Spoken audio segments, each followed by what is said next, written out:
So தாளித்து வெங்காயத்தை போட்டு நல்லா வதக்கணும். இந்த தக்காளி தொக்குக்கு நல்லா வெங்காயத்தை மிக்சியில் போட்டு அடிச்சுட்டு இதை போட்டு கொஞ்சம் எண்ணெய் கூடுதலாக விட்டு நல்லா கொஞ்சம் பச்சை வாடை போகிற வரைக்கும் கொஞ்சம் பொறுமையாக இதை கொஞ்சம் நீங்கள் இது பண்ணணும்.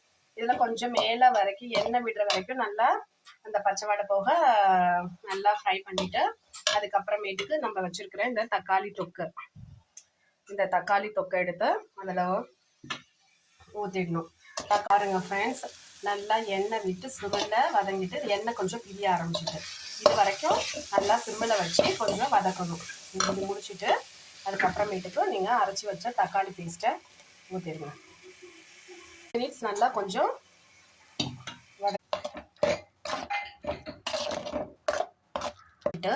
மஞ்சத்தூள், கொஞ்சம் மிளகாய்த்தூள். நான் வந்து குழம்பு மிளகாய்த்தூள் யூஸ் பண்ணியிருக்கேன். நீங்கள் வேணால் காரப்பொடி கூட யூஸ் பண்ணிக்கலாம். வெறும் மஞ்சத்தூள்